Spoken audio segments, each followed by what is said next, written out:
వ్యక్తిగత సువార్తలో వ్యక్తిగత సువార్త అంటే ఏంటో చెప్పాను. రెండోది వ్యక్తిగత సువార్త ఎందుకు చేయాలో చెప్పాను. మూడో విషయం కూడా చెప్పే ప్రయత్నం చేస్తాను. వ్యక్తిగత సువార్తలో ఉన్న విశిష్టత ఏమిటి, అంటే బహిరంగ సువార్తకి వ్యక్తిగత సువార్తకి తేడా ఏమిటి, వ్యక్తిగత సువార్తకు బహిరంగ సువార్తకు ఉన్న తేడా ఏమిటి, వ్యక్తిగత సువార్త యొక్క గొప్పతనం ఏంటో కొన్ని విషయాలు మీ ముందు పెట్టే ప్రయత్నం చేస్తాను. వ్యక్తిగత సువార్త ప్రతి విశ్వాసి ఈజీగా చేయగలిగే సువార్త అండి. మళ్ళీ చెప్తానండి, వ్యక్తిగత సువార్తకు బహిరంగ సువార్తకు ఉన్న తేడా ఏంటంటే వ్యక్తిగత సువార్త ప్రతి విశ్వాసి ఈజీగా చేయగలరు. ఎందుకంటే దీనికి పెద్ద బైబిల్ ట్రైనింగ్ అవసరం లేదు. బైబిల్ బాగా నేర్చేసుకుని యేసుక్రీస్తు నమ్ముకుంటే చెప్పడానికి కూడా బైబిల్ ట్రైనింగ్ చేయాలా? ఆ పదం మీకు అర్థమవుతుందా? యేసుక్రీస్తు నమ్ముకోండి అంటే మీ జీవితం బాగుంటది, మీ బ్రతుకు బాగుంటది, మీ కుటుంబాలు బాగుంటాయి అని జస్ట్ యేసు కోసం పరిచయం చేయడానికి మనం బైబిల్ ట్రైనింగ్ చేయాలా? చేయాల్సిన అవసరం లేదు. కనుక వ్యక్తిగత సువార్త చేయడం అనేది చాలా ఈజీ. ఇంకా చెప్తానండి, వ్యక్తిగత సువార్త చేసేటప్పుడు మనకి ఎవరు ఉండరు. ఉదాహరణకి ఇక్కడికి వచ్చి ఏదైనా 4 ముక్కలు చెప్పమంటే ఎక్కువ మంది ఉన్నారు కనుక మీరు కంగారు పడతారు. కానీ ఒక్కడే ఉన్నాడు అనుకోండి, ఆ ఒక్కడికి మీరు చెప్పలేరా? మీరు మామూలుగా ఇంటికాడితే అల్లాడేస్తారు నాకు తెలుసు మాటలు. ఇక్కడంటే మీరు మాట్లాడలేకపోతున్నారు. కానీ అంటే బహిరంగంగా ఎక్కువ మంది ఉన్నప్పుడు మీరు ఏం చేయలేరు, మాట్లాడలేరు, ప్రార్థన చేయలేరు. చాలా మంది ప్రార్థన చేయమంటే ఎక్కువ మంది ఉన్నారని చేయలేకపోతున్నాం అంటారు. కానీ ఇంటికాడ ఏం చేయగలరు? మీరు ఒకరే ఉన్నప్పుడు మీరు ప్రార్థన చేయగలరు. ఒకరే ఉన్నప్పుడు మీరు ఖచ్చితంగా కొన్ని ముక్కలు ఎవరికైనా చెప్పగలరు. అంటే వ్యక్తిగత సువార్త అన్నది ఒక వ్యక్తి ఉంటాడు కనుక, ఒక వ్యక్తికి మాత్రమే క్రీస్తు కోసం చెప్పడం కనుక అది ఈజీగా చేయొచ్చు. అది బహిరంగ సువార్త అయితే ఎక్కువ మంది ఉంటారు, మనం ఏం చేయలేము, మాట్లాడలేము. ఎక్కువ మంది ఉన్నప్పుడు ఏది పడితే అది మాట్లాడ కుదరదు. నీట్ గా చక్కగా రాసుకొని ఒక క్రమ పద్ధతులు చెప్పాలి. అది బైబిల్ ట్రైనింగ్ చేసినోడు తప్ప మిగతా ఎవడు చెప్పలేడు. కనుక బహిరంగ సువార్త అన్నది బైబిల్ ట్రైనింగ్ చేస్తే చెప్పే పరిస్థితి. వ్యక్తిగత సువార్తకి బైబిల్ ట్రైనింగ్ అవసరం లేదు. వ్యక్తిగత సువార్త చేసేటప్పుడు మరొక వ్యక్తి ఉండడు కనుక ఒక వ్యక్తికి మాత్రమే చేసేది ఏ సువార్త, ఒక వ్యక్తి మరొక వ్యక్తికి చేసేది ఏ సువార్త, వ్యక్తిగత సువార్త. ఎవరు ఉండరు కనుక, ఎక్కువ మంది ఉండరు కనుక నువ్వు పెద్ద కంగారు పడు, పెద్ద టెన్షన్ పడు, ఈజీగా ఏం చేస్తావు, వాడికి చెప్పడానికి అవకాశం ఉంటుంది. అంటే వ్యక్తిగత సువార్త చేయడం చాలా ఈజీ. బహిరంగ సువార్తకి వ్యక్తిగత సువార్తకి తేడా చెప్తాను. బహిరంగ సువార్త చేయడం కష్టం, వ్యక్తిగత సువార్త చేయడం చాలా చాలా ఈజీ. అందులో రెండో విషయం కూడా చెప్పే ప్రయత్నం చేస్తాను. వ్యక్తిగత సువార్త ఎక్కడైనా చేయొచ్చు.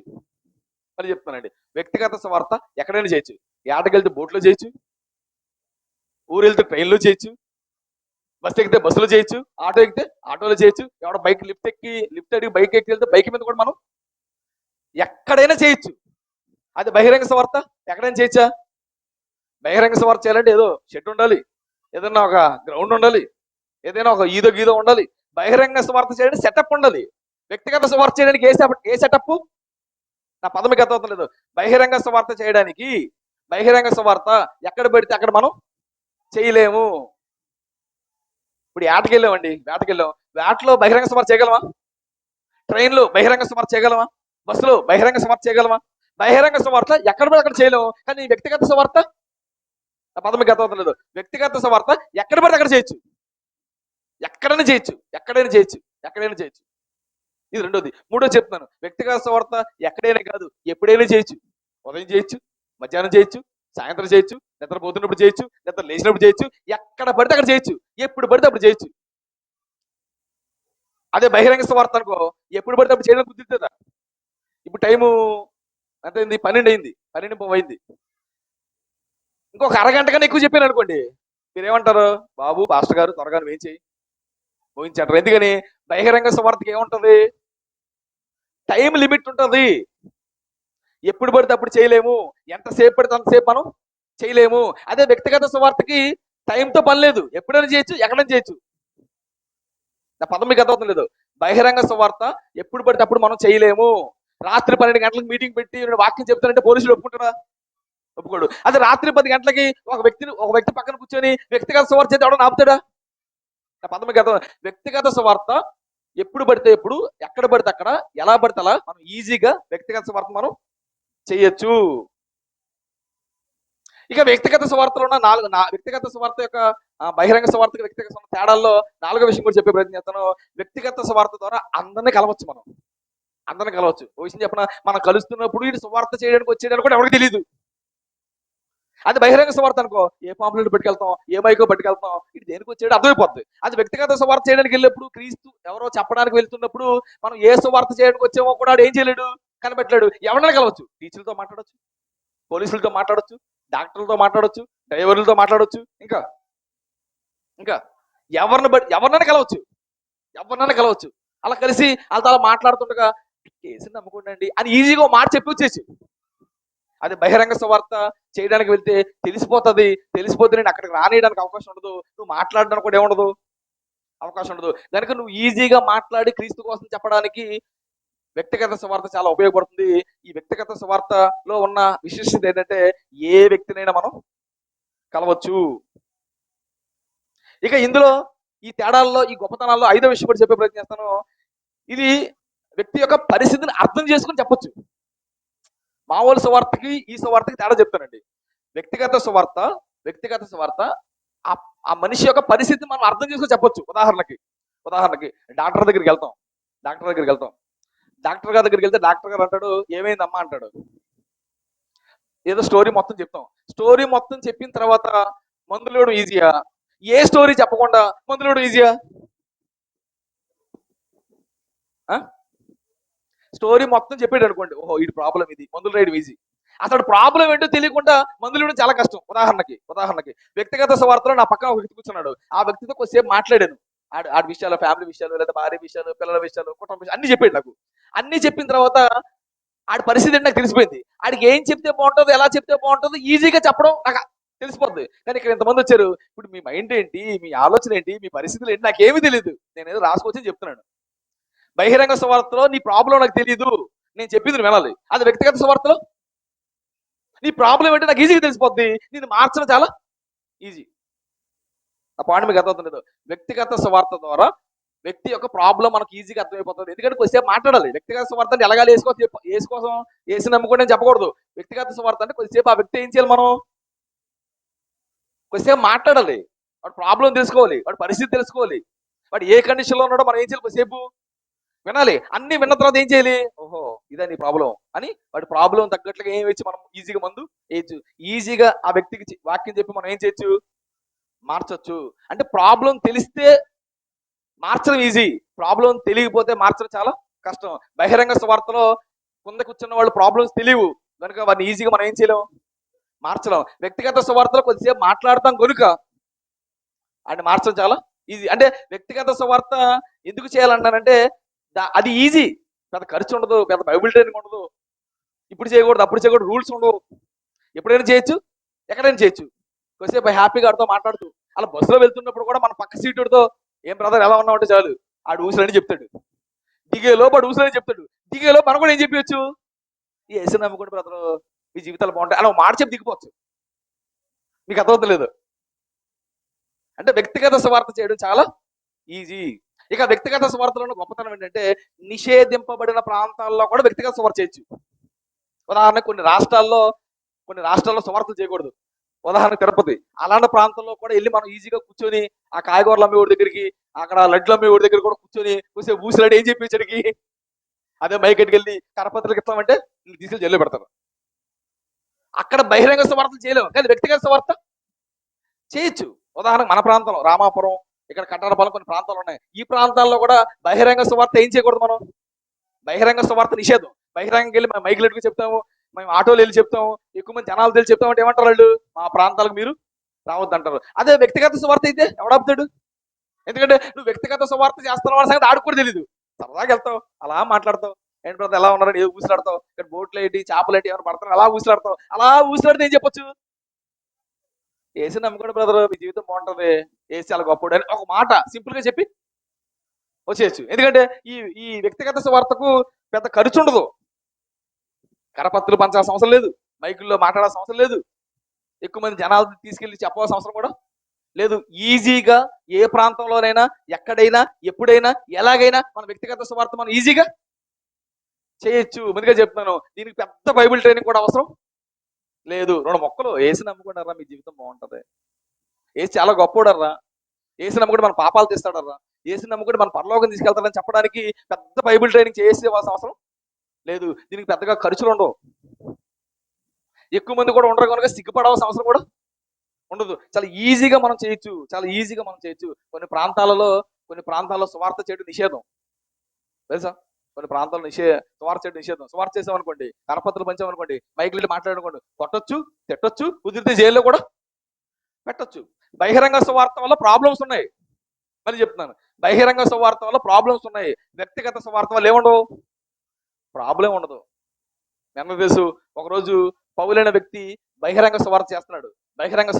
మా ఊరు సువార్త చేస్తామని తీసుకెళ్ళి ఎక్కడ పెట్టేశారు ఆయన్ని? జైల్లో పెట్టారు. జైల్లో పెడితే ఒప్పుకున్నాడా? జైల్లో ఏ సువార్త స్టార్ట్ చేశాడు? వ్యక్తిగత సువార్త స్టార్ట్ చేశాడు.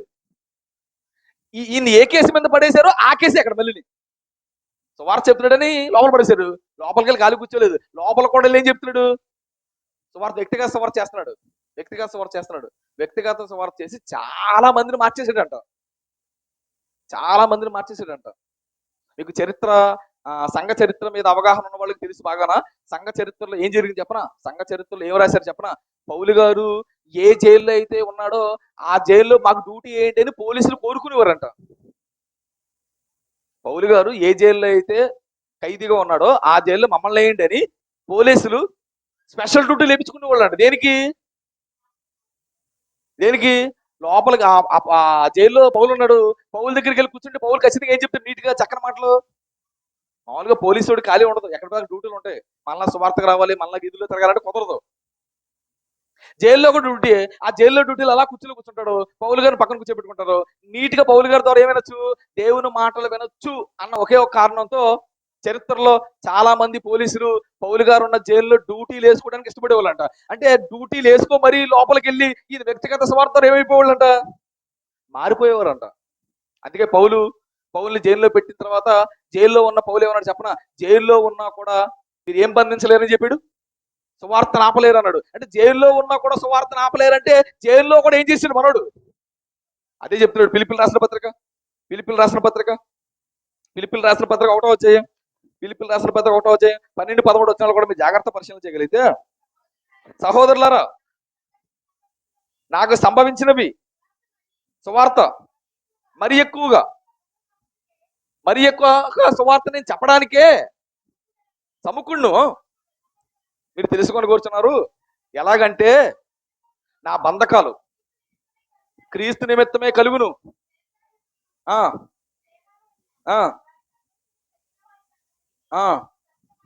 వాళ్ళందరికీ తెలుసు. ఎందుకంటే జైల్లో ఉన్న కొంతమందికి నేను లోపలికి వెళ్ళడం వాళ్ళకి మంచిది. ఎందుకంటే నేను లోపలికి వెళ్తేనే వాళ్ళకి ఏం చేయగలను? సువార్త చేయగలను. ఆ సువార్త ద్వారా చాలా మంది మారారు. నేను లోపలికి వెళ్ళి సంకీళ్ళు కూడా జైలు కూడా నా సువార్త ఏం ఆపలేకపోయి అని వ్యక్తిగత లోపలికి జైల్లోకి వెళ్ళి కూడా అపోస్తలుడైన పౌలు ఏం చేశాడు? వ్యక్తిగత సువార్త చేశాడు. అంటే జైల్లోకి వెళ్ళి కూడా ఆయన ఏం ఆపలేదు, సువార్త ఆగలేదు. జైల్లోకి వచ్చి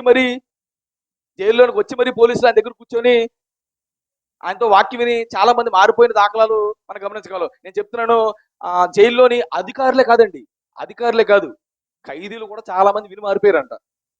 మళ్ళీ చెప్తానండి, జైల్లో వ్యక్తిగత స్వార్థ చేయడం వల్ల ఖైదీలు కూడా మారిపోయారంట. ఈ ఖైదీలు చాలా మంది మారారు. అందులో ఒక ముఖ్యుడైన ఖైదీ ఉన్నాడండి. ఖైదీల్లో ముఖ్యుడైన ఖైదీ ఉన్నాడు. ఆయన పేరు చెప్పనా? ఒనేసిం. ఈ పేరు ఎప్పుడన్నారా? మీ పిల్లలు పెట్టుకోండి పేరు, ఒనేసిం అన్నాడు. ఖైదీ, జైల్లో ఖైదీ. పౌలు అదే జైల్లో ఉన్నాడు. వ్యక్తిగత స్వార్థ చేయడం వల్ల ఈ ఒనేసిం అన్నాడు ఏమైపోయాడు?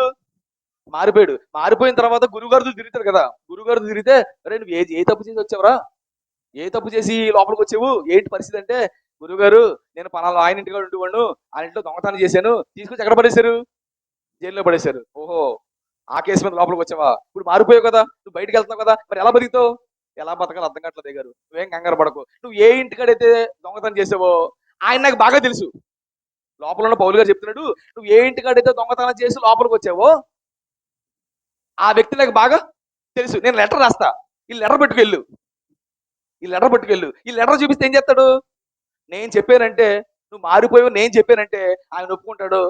ఆయన ఇంట్లో మళ్ళీ నీకు ఉద్యోగం ఇస్తాడు. నువ్వు కంగారు పడొద్దని ఓ లెటర్ రాసి ఆ ఒనేసిం చేతిలో పెట్టి పంపించాడు. ఎవరింటికి? యజమాని ఇంటికి పంపించాడు. అలా రాయబడిన పత్రికే ఫిలోమోను పత్రిక. ఏ పత్రిక? బైబిల్లో పత్రిక ఉంది, ఫిలోమోను పత్రిక. ఈ ఫిలోమోను పత్రిక ఎవరితో పంపించాడు జైల్లో నుంచి? మారిన దొంగతో పంపించాడు.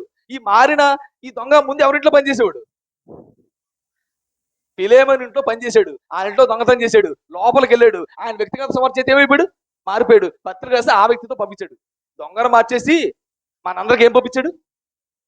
పత్రిక, ఫిలేమోను రాసిన పత్రిక, ఫిలేమోను రాసిన పత్రిక 1వ అధ్యాయం, ఫిలేమోను రాసిన పత్రిక 1వ అధ్యాయం 8-9 వచనాలు. ఫిలేమోనుకు పత్రిక రాస్తూ, ఫిలేమోను నీ ఇంట్లో ఒక దొంగతనం చేసి జైలుకి వచ్చాడు కదా, జైల్లో ఆడు మారిపోయాడు, నువ్వు పెద్ద కంగారు పడకు, నేను లెటర్ పంపిస్తున్నాను, చదువుకుని ఆ నీటిగడి పెట్టుకోమని లెటర్ పంపించేటువంటి ఏమంటాడు? కావున యుక్తమైన దానిని గురించి నీకు ఆజ్ఞాపించుటకు క్రీస్తునందు నాకు బహు ధైర్యము కలిగి ఉన్నాను. వృద్ధుడును, ముసలని అయిపోయాను ఫిలేమోను, నీకు బోలు విషయాలు చెప్పాలనుకుంటా, ముసలని అయిపోయిన జైల్లో ఉన్నాను, వృద్ధుడును. ఇప్పుడు క్రీస్తు యేసు ఖైదీనై ఉన్న పౌలను నేను ప్రేమను బట్టి వేడుకొనుట మరీ మంచిదని నా బంధకములో నేను కనిన నా కుమారుడగు ఒనేసెము. ఈ బంధకాలలో, ఈ జైల్లో వాక్యం చెప్పి ఏం చేశాను? ఒకటి నేను మార్చేశాను. ఆడు ఎవడో కాదు, మీ ఇంట్లో పనిచేసి దొంగతనం చేసి జైల్లోకి వచ్చాడే, ఆడు నేను మార్చేశాను. లెటర్ రాస్తున్నాను, నీ ఇంటికి పంపిస్తున్నాను, ఈ లెటర్ చదువుకొని ఆయన మీ ఇంటికాడ పెట్టుకొని చక్కగా దేవుని పొలాన్ని ఏం చేసుకో, వాడుకో. అంటే జైల్లో కూడా సువార్త ఆపలేదు. జైల్లో ఏ సువార్త చేశాడంటే వ్యక్తిగత సువార్త చేశాడు. వ్యక్తిగత సువార్త చేసి అధికారులే కాదు, ఖైదీలు కూడా ఏం చేశాడు? మార్చేశాడు. అలా మారిన ఒక ఖైదీయే ఒనేసిము. ఆ ఒనేసిముతో పంపించిన పత్రికే ఫిలేమోను పత్రిక. మాటలేం కాదు. ఫిలేమోను పత్రిక రాయుడు మన చేతిలో ఉండడం అన్నది అది మాటలు కాదు, చాలా ఉన్నతమైన పత్రిక. అంత ఉన్నతమైన పత్రిక ఎవరి కోసం రాయబడిందంటే మారిన ఒక దొంగ కోసం. ఈ మారిన దొంగ ఎలా మారాడంటే ఎలా మారాడు? వ్యక్తిగత సువార్త వల్ల మారాడు. వ్యక్తిగత సువార్త అన్నది చిన్నదేం కాదు. వ్యక్తిగత సువార్త అన్నది చిన్నదేం కాదు. ఈ వ్యక్తిగత సువార్త అన్నది చాలా గొప్పది, చాలా ఉన్నతమైనది. మిగతా సువార్తకి ఈ సువార్తకి చాలా తేడా ఉంది. ఈ సువార్త ఎక్కడైనా, ఎప్పుడైనా, ఎలాగైనా మనం ఏం చేయొచ్చు? ఈజీగా చేయొచ్చు. ఇక ఈ వ్యక్తిగత సువార్తలో ఉన్న మరొక గొప్పతనం ఏంటంటే ఎక్కువ ఖర్చు లేని పని చేసే సువార్త వ్యక్తిగత సువార్త. ఈ వ్యక్తిగత సువార్తకు ఉన్న మరొక గొప్పతనం ఏంటంటే డబ్బులు ఎక్కువ ఖర్చు అవ్వవు. డబ్బులు ఖర్చు అవ్వవు. సభలు పెట్టాలంటే ఎన్ని డబ్బులు అవుతాయి? వీధి సువార్త చేయాలంటే ఎన్ని డబ్బులు అవుతాయి? ఇంటింటి సువార్త చేయాలంటే ఎన్ని డబ్బులు అవుతాయి? సువార్త అంటే డబ్బులు అవుతాయి. ముందు సువార్తకి వెళ్ళాలంటే అందరి దగ్గర ఏముండాలి? కరపత్రులు ఉండాలి. కరపత్రులు కొట్టించాలంటే ఏముండాలి? డబ్బులు ఉండాలి. అలా అని డబ్బులు ఉన్నాయి, కరపత్రులు కొట్టేసాం, సువార్త చేసేయగలమా? ఇప్పుడు రామాపురం వెళ్ళాలి. వెళ్ళాలంటే బైక్ ఉండాలి, ఆటో ఉండాలి. ఆటోలు బైకులు ఉంటే వెళ్ళిపోగలమా? అందులో ఏముండాలి? ఆయిల్ ఉండాలి. ఇప్పుడు ఆయిల్ ఉంది, ఆ బైక్ ఉంది, కరపత్రులు ఉంది, వెళ్ళిపోగలమా?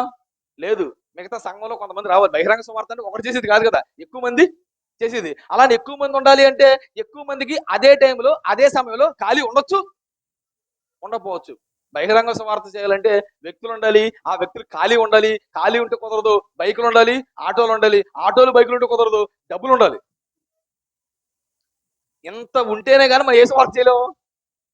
బహిరంగ సువార్త చేయలేము. కానీ వ్యక్తిగత సువార్తకి ఇవి ఏమీ అవసరం లేదండి. నువ్వు ఎక్కడుంటే అక్కడ నీ పక్కోడికి అది క్రీస్తుని నమ్ముకోకపోతే క్రీస్తుని నమ్ముకోరా అని చెప్పి క్రీస్తుని పరిచయం చేయడమే వ్యక్తిగత సువార్త. ఇక ఈ వ్యక్తిగత సువార్తలో ఉన్న మరొక గొప్పతనం చెప్పే ప్రయత్నం చేస్తానండి. ఇది చాలా ముఖ్యమైన పాయింట్. ఈ వ్యక్తిగత సువార్తలో ఉన్న ఒక ముఖ్యమైన పాయింట్ అంటే ఎక్కువ ఫలితాన్ని ఇస్తుందండి. అది చెప్తాను. బహిరంగ సువార్తకు వ్యక్తిగత సువార్తకు ఉన్న తేడా చెప్తూ, వ్యక్తిగత సువార్త ఎక్కువ ఫలితాన్ని ఇస్తుంది. ఉదాహరణకి బకెట్ నీళ్లు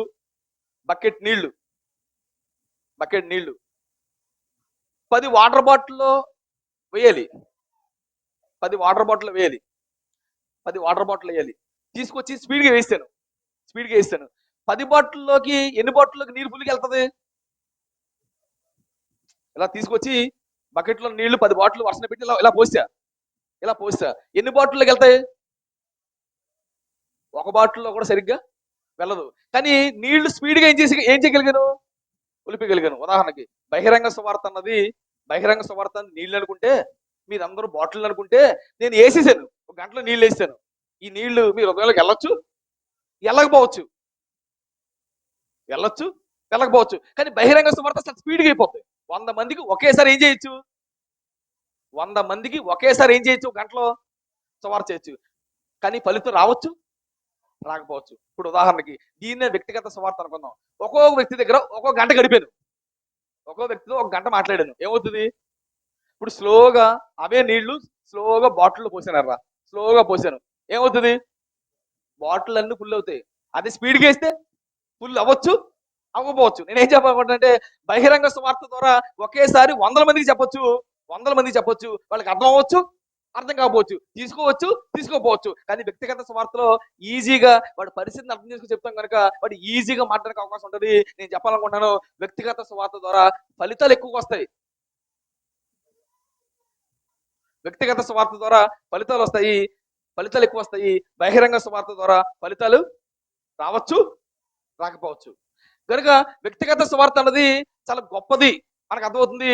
ఆ ఆ బహిరంగ సువార్త కన్నా ఇది బెస్ట్ అని మనకు అర్థమవుతుంది. కనుక బెస్ట్ గా ఉన్న ఈ బహిరంగ సువార్త కన్నా బెస్ట్ గా ఉన్న ఈ వ్యక్తిగత సువార్త చాలా ఈజీది కనుక ఎక్కడ పడితే ఇప్పుడు ఎలా పడితే అలాగే ఈజీగా మనం చేయొచ్చు కనుక దీనికి పెద్ద ఖర్చు ఉండదు కనుక ఎక్కువ మంది మాట్లాడడానికి కూడా అవకాశం ఉంది కనుక మనం అందరూ ఈజీగా ఫ్రీగా చేయగలిగే సువార్త ఏదో ఉందంటే అది వ్యక్తిగత సువార్త. ఈజీగా చేయొచ్చు.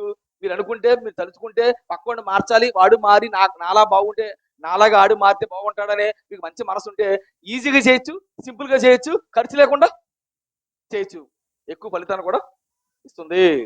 దీన్ని ఇదే బహిరంగ సువార్తకు వ్యక్తిగత సువార్త వల్ల తేడా. ఇప్పుడు 3 విషయాలు చెప్పాను. ఫస్ట్ ఏంటి? వ్యక్తిగత సువార్త అంటే ఏంటి చెప్పా. రెండోది, వ్యక్తిగత సువార్త ఎందుకు చేయాలో చెప్పా. బహిరంగ సువార్తకి వ్యక్తిగత సువార్తకు ఉన్న తేడాలు చెప్పా. 3 చెప్పా. 4గో చెప్పి కూడా ముగించే ప్రయత్నం చేస్తా. 4గో చెప్తాను. మిగతా మిగతా అంశాలు వచ్చే వారం చెప్తాను. ఎందుకంటే మనకు ఆల్రెడీ 12:30 అయిపోయింది. ఒక 10 నిమిషాలు నేను ముగించగలిగితే రొట్టె ద్రాక్షారసంతో 1 గంటల మనం క్లోజ్ చేసి వెళ్ళడానికి అవకాశం ఉంటుంది. అన్ని చెప్పాను అనుకోండి, చెప్పడానికి 1 గంట అవుతుంది. రొట్టె ద్రాక్షారసం ఇవన్నీ మనం పెట్టుకునేసరికి 1:30, 2 అయిపోయే ప్రమాదం ఉంటుంది. కనుక మిమ్మల్ని ఎక్కువసేపు ఇబ్బంది పెట్టను. చివరగా 4గో పాయింట్ కూడా చెప్పే ప్రయత్నం చేస్తాను. వ్యక్తిగత స్వార్థలో 4గోది ఏంటంటే, బైబిల్లో ఎవరైనా వ్యక్తిగత స్వార్థ చేశారా?